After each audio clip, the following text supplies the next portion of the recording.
Struggle T V میں خوش آمدید۔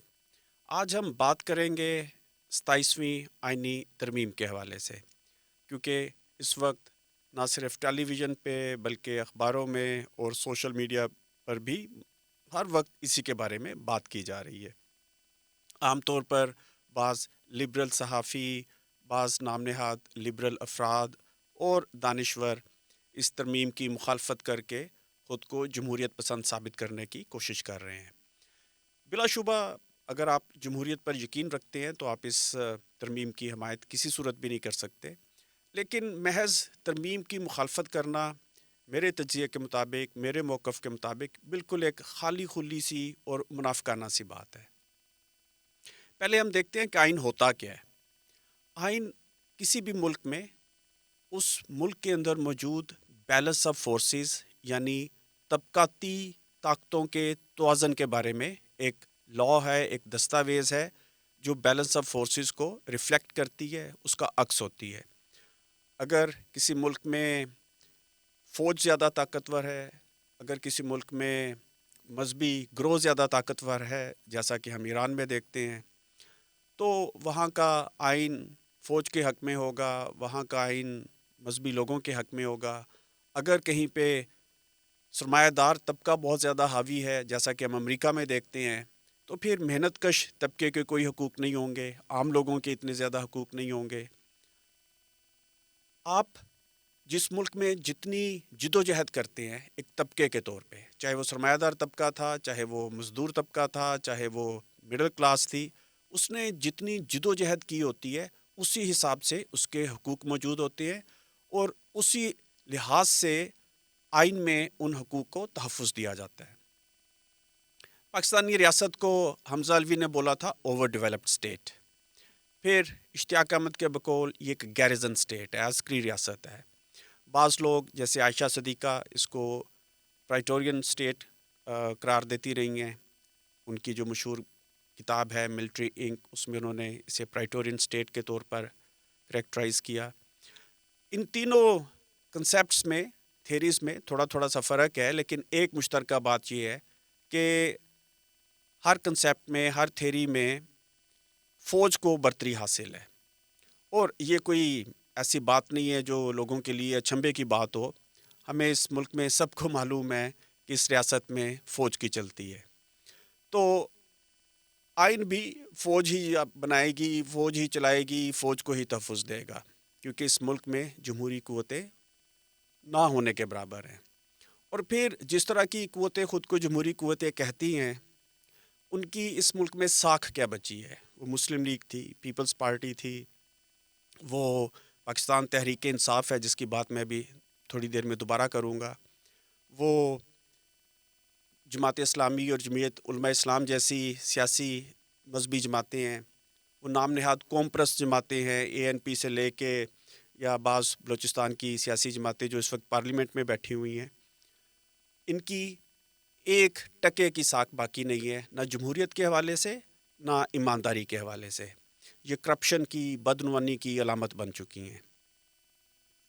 اصل جو بحث ہونی چاہیے وہ یہ ہے کہ موجودہ آئین عوام کے نقطۂ نظر سے، عام شہریوں کے نقطۂ نظر سے، مزدور طبقے، کسان طبقے، نوجوانوں اور خواتین کے نقطۂ نظر سے، بلوچ، سندھی، سرائکی یا پشتون لوگوں کے نقطۂ نظر سے ایک بے وقت آئین ہے۔ ایک بے وقت آئین میں آپ 27ویں ترمیم کریں یا 127ویں ترمیم کریں، کچھ فرق پڑنے والا نہیں ہے۔ آئین میں اگر کسی ترمیم کی ضرورت ہے تو وہ یہ ہے کہ اس ملک میں مہنگائی نہیں ہونی چاہیے، بے روزگاری نہیں ہونی چاہیے، بچوں کو، عورتوں کو تحفظ حاصل ہونا چاہیے۔ آئین میں یہ ترمیم ہونی چاہیے کہ ہر شخص، مرد، عورت، جب وہ 65 سال سے زیادہ کے ہو جائیں گے تو ان کو پینشن ملے گی، ایک منیمم پینشن ملے گی۔ یہ اس طرح کی ترامیم ہونی چاہیے، لیکن وہ اس آئین میں نہیں ہوں گی، وہ اس موجودہ عسکری گیریزن یا اوور ڈیولپڈ اسٹیٹ کے اندر نہیں ہوں گی۔ اس کے لیے ایک نیا آئین لکھنا پڑے گا، اس کے لیے ایک اور طرح کی جمہوریت لانی پڑے گی۔ یہ لولی لنگڑی، بے شرم، بدعنوان سرمایہ داری، اور وہ بھی عجیب قسم کی سرمایہ دارانہ جمہوریت، اس کا کوئی کوئی معنی نہیں ہے پاکستان کے 99% لوگوں کے لیے. تو میرے خیال سے جو حقیقی تجزیہ بنتا ہے وہ یہ بنتا ہے کہ اس آئین میں آپ جتنی مرضی ترمیمیں لائیں، اس سے عوام کی کوئی نہ دلچسپی ہے نہ اس میں ان کا کوئی فائدہ ہے. جو ضرورت ہے وہ ہے ایک نیا آئین تشکیل دینے کی، اور وہ یہ لوگ نہیں دیں گے، یہ پارلیمنٹ نہیں دے گی. اس کے لیے لوگوں کو خود کو منظم کرنا ہوگا. ابھی ہم نے دیکھا ہے کہ پنجاب کو چھوڑ کے باقی تمام ریجنز میں بڑی عوامی تحریکیں چلی ہیں، اور یہ امید کی کرن ہے کسی دن یہ تحریکیں آپس میں جڑیں گی. پنجاب میں بھی ایک تحریک بنے گی، پورے ملک میں ایک تحریک بنے گی، جس کے نتیجے میں ایک نیا آئین لکھا جائے گا. ایک ایسا آئین جس میں شہریوں کے اور مظلوم لوگوں کے، مظلوم طبقوں کے حقوق کی ضمانت دی جائے گی، اور اس میں آئے روز ترمیمیں کرنے کی ضرورت نہیں پڑے گی. آخر میں تھوڑی سی بات پی ٹی آئی کی بھی میں کرتا چلوں. کسی حد تک تو پی ٹی آئی کی منافقت آشکار ہو ہی چکی ہے. ابھی جو سینٹ میں ووٹ ہوا اس سے آئندہ آنے والے دنوں میں قومی اسمبلی کے اندر بھی آپ دیکھیں گے کہ یہ ثابت ہو جائے گی. پی ٹی آئی کے بارے میں میرا موقف یہ ہے اور تجزیہ یہ ہے کہ یہ ایک پریفرڈ اپوزیشن ہے. یہ جمہوریت کی جدوجہد نہیں کر رہے، یہ اپنے اقتدار کی جدوجہد کر رہے ہیں، یہ اپنی باری کا انتظار کر رہے ہیں. ممکن ہے ان کو یہ باری ملے، ممکن ہے نہ ملے، یا عمران خان کے بغیر ان کو باری دی جائے. یہ آنے والے دن ہمیں بتائیں گے. لیکن یہ بالکل کوئی جمہوریت کی، عام لوگوں کی، مظلوم لوگوں کی، محکوم لوگوں کی سیاسی جماعت نہیں ہے. یہ ان امیر لوگوں کی جماعت ہے جو فوج کی موجودہ قیادت سے خوش نہیں ہے. یہ پچھلی قیادت سے خوش تھے جو ان کو وزارت عظمیٰ کے اوپر براجمان رکھنا چاہتی تھی. یہ فوج کی آپس کی لڑائیوں کا شکار ہو کے حکومت سے نکل گئے ہیں. یہ کسی اصول کے اوپر، کسی امریکی سازش کے نتیجے میں حکومت سے نہیں نکالے گئے.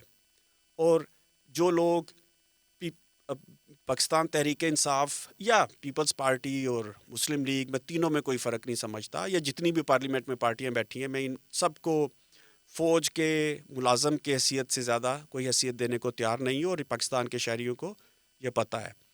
صرف پی ٹی آئی میں کافی سارے لوگوں کی غلط فہمیاں بھی باقی ہیں، اور جب تک یہ غلط فہمیاں باقی رہیں گی پاکستان میں ایک بڑی تحریک کے امکانات کم رہیں گے.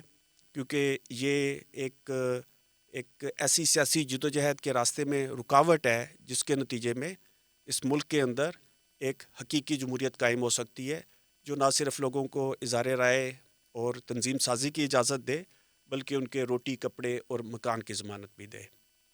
پروگرام میں ساتھ دینے کا بہت شکریہ.